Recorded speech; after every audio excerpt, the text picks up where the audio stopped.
March মাসের শুরুর দিকটায় যখন পাতা ঝরা দিনগুলো শুরু হয় তখনকার পড়ন্ত বিকেলের একটা অন্যরকম ভাষা থাকে। আমি রোজা রেখে ক্লান্ত শরীরে বারান্দায় বসে বসে সেই ভাষাটাই আবিষ্কার করার চেষ্টা করছিলাম।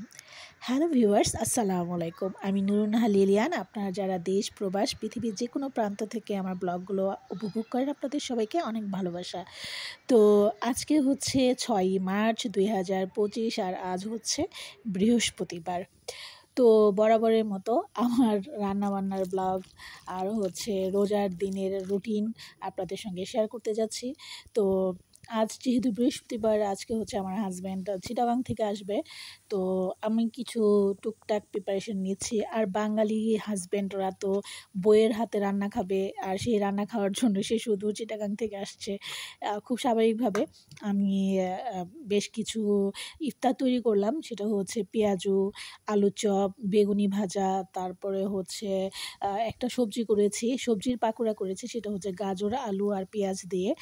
তো এগুলোর রেসিপি শেয়ার করার মতো তেমন কিছু নেই। তারপরেও এগুলোর মধ্যে আলু চপ আর পেঁয়াজুর রেসিপি আমার রান্নার চ্যানেল কুকিং মিউজিয়ামে আছে, তো ইচ্ছে করলে আপনারা দেখে নিতে পারেন। তো এই রেসিপিগুলো হচ্ছে যার যার আগ্রহ সে দেখবে। তো আমি এই রোজার মাসে নিজেদের যে প্রার্থনা করা, ধর্ম পালন করা, সেটার সাথে রান্নাবান্নায় মনোযোগ দেওয়া কিন্তু অনেক বড় একটা ব্যাপার। তারপরও যদি ডেডিকেশন থাকে কোনো মানুষের তার ধর্মের ব্যাপারে, তার কর্মের ব্যাপারে, আমার মনে হয় না কোনো কষ্টটা তখনই মনে হয় বা আমাদের মনের মধ্যে স্পর্শ করে যখন আমরা কাজটা করে শান্তি না পাই। আমরা যদি মনোযোগ দিয়ে আমাদের দৈনন্দিন জীবনের কাজগুলো করে যাই, তাহলে কিন্তু আমাদের মধ্যে কোনো রকমের অশান্তি তৈরি হয় না, বা অশান্তি অনুভব করার সময়ই আমাদের নেই। তো আমি ইফতার তৈরি করলাম। তার মধ্যে বাসায় বেশ অনেক ফল ছিল, নাশপাতি, আপেল, তারপরে খেজুর, বড়ই। তো আমার হাজব্যান্ড আবার আসার সময় ও আবার কিছু ইফতার নিয়ে এসেছে। তো যেহেতু ইফতারের কাছাকাছি সময়ে বাসায় পৌঁছাতে পেরেছে, তো এর মধ্যে আমি টমেটো, মানে কাঁচা সালাদ বেশি রাখার চেষ্টা করি। যদিও রোজার দিন আমি কিন্তু খুব একটা গুছিয়ে ব্লগ শেয়ার করতে পারিনি, কারণ এখানে আমি বেগুনি ভেজেছি, সেটা আমি ভিডিও রাখতে ভুলে গিয়েছি। তো এরকম টুকটাক যখন যে ক্লিপগুলো আমি মনে করে শেয়ার করতে পেরেছি, সেগুলোই আপনাদের সঙ্গে শেয়ার করছি। তো ইফতার করার পর আমার হাজব্যান্ডকে কফি দিলাম। ও কফি খেতে খেতে টিভি দেখছিল, যেহেতু অনেক দূর থেকে এসেছে, ও রেস্ট নিচ্ছিল। এই ফাঁকে আমি বললাম যে আমি যেহেতু মোতালেব প্লাজায় আমার আইফোন দিয়ে এসেছি, দেখে আসি আমার আইফোনটা ঠিক হয়েছে কিনা। তো আমি গেলাম মোতালেব প্লাজায়, একাই গেলাম। তো সেখানে গিয়ে দেখে আসলে আমার আইফোন ঠিক হয়নি, কারণ হচ্ছে আইফোনের সিপিও নাকি চলে গিয়েছে। যেতেই পারে, কারণ আইফোনটা আমার বড় বোন কানাডা থেকে আমার আব্বা আম্মার সাথে পাঠিয়েছিল। তো বেশ অনেক দিন হয়েছে, কারণ হচ্ছে 2019 সালে আমি আইফোনটা পেয়েছিলাম। তো 25 সাল, 6 বছর একটা আইফোন অনেক দিন ব্যবহৃত হয়েছে। বাংলাদেশ থেকে কিনলে হয়তো বা এতদিন টিকতো না। তো এখানে দোতলায় মোতালেব প্লাজায় যারা যাবেন, একটা ইনফরমেশন সবার সঙ্গে শেয়ার করি।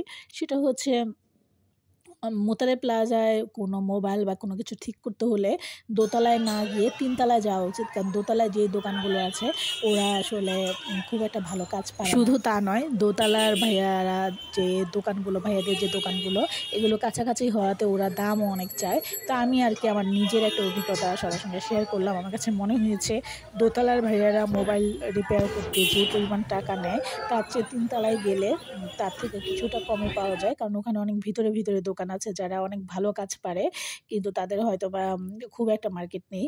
তো আমার স্যামসাং মোবাইলটা ভালো সুন্দরভাবেই ওরা ঠিক করেছে। তো আসার সময় মোতালেব প্লাজার কাছেই হচ্ছে, মানে নিচেই হচ্ছে এই জুস বার বা জুসের এই দোকানটা পেলাম। তো এখানে আমার কাছে মনে হলো যে আমার আসলে পার্সোনালি জুস খেতে খুব ভালো লাগে। তো আমি ওখান থেকে হচ্ছে লেবু আর পুদিনা পাতার, মানে লেমন মিন্টের একটা জুস নিলাম, আর এটার দাম নিয়েছে হচ্ছে 40 টাকা। তো আমার কাছে ভালোই লেগেছে রোজার দিনে এরকম একটা জুস। বাসায় তো ইফতার করে গিয়েছি, তারপর ওই যে বলে না ইফতারের সময় কিন্তু খাওয়া শেষ নেই, তারপরেও আর জুস টাইপের জিনিস তো আমার কাছে ভালো লেগেছে। আর এখন দেখি তো বাইরে বেশ গরম, এখন কিন্তু আর শীতকাল নাই, মাঝে মাঝে একটু হালকা হালকা শীত পড়ে, তারপরও বলা যায় যে ফুললি এখন বেশ গরমের সিজনে যাচ্ছে। তো বাইরে হচ্ছে ঈদের আমেজ, চারপাশে অনেক আলো, অনেক বাতি জ্বালিয়েছে বিভিন্ন শপিং মলগুলো, তো সেগুলো দেখতে ভালোই লাগছিল। আর আমি রাস্তায় যে ভিডিও করছি এটা তো আসলে জীবনের মায়া নিয়ে করছি, কারণ হচ্ছে সন্ধ্যার পর অনেক ছিনতাইকারী বা অনেক রকমের অবস্থা খারাপ থাকে, তারপরেও আমি চেষ্টা করেছি। তো এরপরে হচ্ছে আরেকটা বিষয় সবার সঙ্গে শেয়ার করি, সেটা হচ্ছে যে আমার একটা গ্রামীণ সিম ছিল, সেই সিমটা ১ বছর আমি ব্যবহার করিনি, মানে ওটার মধ্যে কোনো টাকা মানে টাকা রিচার্জ করা হয়নি বা অন করা হয়নি, যে কারণে ওই সিমটা ব্লক হয়ে গিয়েছে কিংবা অন্য মালিকানা পরিবর্তন হয়ে গিয়েছে। তো আমি গ্রামীণ কাস্টমার কেয়ারে গেলাম, সেখানে গিয়ে এই জিনিসটা জেনে আমার তো মাথায় হাত, কারণ সিমটা এখনও আমার কাছে আছে। তো গিয়ে দেখি আমার সিমের মালিক আরেকজন হয়ে গিয়েছে। তো এই ভুল কেউ করবেন না, কোনো গ্রামীণ বা যে কোনো সিম ১ বছর ফেলে রাখবেন না সিম, চেষ্টা করবেন এটাকে রেগুলার অপারেট করে রাখতে। তারপর আর এলিফ্যান্ট রোডে গ্রামীণ কাস্টমার কেয়ার হচ্ছে, এটা হচ্ছে ইস্টার্ন প্লাজার অপোজিটে, নাহার প্লাজার দোতলায়। তো অনেকে অনেক সময় জানতে চায় যে বা খোঁজ করে কাস্টমার কেয়ার কোথায়, তো লোকেশনটা আমি বলে দিলাম। তো বাসায় ফিরছিলাম, বাসায় ফিরে দেখি, মানে এটা কিন্তু পরের দিনের গল্প, বাসায় ফিরতে ফিরতে দেখি প্রচুর পরিমাণে পাতা পড়েছে আমাদের কোয়ার্টার এরিয়াতে। পাতাগুলো মানে কি বলবো, এই যে ঝরে পড়া পাতা, এগুলো দেখতে আমার ভীষণ ভালো লাগছিল। Right there on top of the moon, we could sit and do nothing. I wish we were bold to just fly away. I don't wanna care, just be here and I'm good alone. I'll be okay, miss you like an old friend. Too scared now, thinking I should call up all night.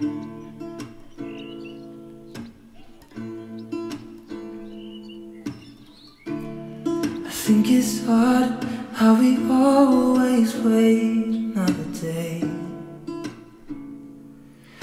আর এই সালাডটা আমি পরের দিন Friday মানে ৮ই March তৈরি করেছিলাম রাতের dinner হিসেবে, কারণ আমার হাজব্যান্ড ভাত খেতে চাচ্ছিল না। তো বাসায় যেহেতু এই যে চটপটি বানানোর ডাবলি ছিল, সেগুলো আমি লবণ দিয়ে সিদ্ধ করে নিয়েছি, তার মধ্যে হচ্ছে আমি তেঁতুল দিলাম, একটু অরেঞ্জ জুস ব্যবহার করেছি, আপনারা অরেঞ্জ জুস না পারলে লেমন জুস ব্যবহার করতে পারেন। তো এর মধ্যে একটু বিট লবণ দিয়েছি। তো আলাদা পাত্রে হচ্ছে 2টা ডিম সিদ্ধ করা, আলু সিদ্ধ করা, তারপরে হচ্ছে কাঁচামরিচ, টমেটো, শসা, এগুলো সবগুলো মানে ঠিক সাইজ মতো কেটে একসাথে একটু বিট লবণ দিয়ে একটু সরিষার তেল দিয়ে তার মধ্যে আবার ধনিয়া পাতা ব্যবহার করেছি, দিয়ে সালাদটা তৈরি করে সালাদের সাথে হচ্ছে ডাবলিটা বেশ ভালো করে মিশিয়ে আমি 10 মিনিট ফ্রিজে রেখেছি। আর সালাদটা খেতে এত মজার হয়েছে, আসলে এটা দেখতে অনেকটা মনে হয় যে চটপটির রেসিপির মতো, কিন্তু আসলে চটপটিটা গরম থাকে, এক রকমের চটপটির পরিবেশনা বা চটপটির রেসিপিটা একটা, আর এই সালাদ রেসিপিটা কিন্তু আরেক রকমের টেস্ট। তো কুসুম যেটা আছে, ডিমের কুসুম, সেই ডিমের কুসুমটা কিন্তু আমি ভেঙে এগুলোর সাথে মিশিয়ে দিয়েছি, আর যে সাদা অংশটা সেটা হচ্ছে কুচি কুচি করে কেটে এটার মধ্যে পরিবেশন করেছি এবং মিশিয়েছি। তো এই সালাদটা করে দেখতে পারেন, রোজার মাসে এই সালাদ, যত বেশি সালাদ খাবেন তত বেশি ভালো, কারণ ভাজা পোড়া অ্যাভয়েড করাই ভালো। ভাজা পোড়া শরীরের স্বাস্থ্যের জন্য, যে কোনো বয়সী মানুষের জন্যই খুব একটা ভালো না। খেতে মজা লাগলেও ভাজা পোড়া অ্যাভয়েড করা উচিত। আর বেশি বেশি করে ফল খাবেন, পানি খাবেন, তারপর হচ্ছে সালাদ খাবেন, বিভিন্ন রকমের সালাদ। তো সবাই অনেক ভালো থাকবেন, সবার রোজা মহান আল্লাহ কবুল করুক। আর সবাইকে অনেক অনেক ধন্যবাদ আমার ভিডিও উপভোগ করার জন্য। Thanks for watching my channel. Stay safe and good bye. Right there on top of the moon, we could sit and do nothing. I wish we were bold to just fly away. I don't wanna don't care. It's being I'm good alone. I'll be okay, miss you like an old friend. Too scared now, thinking I should call up.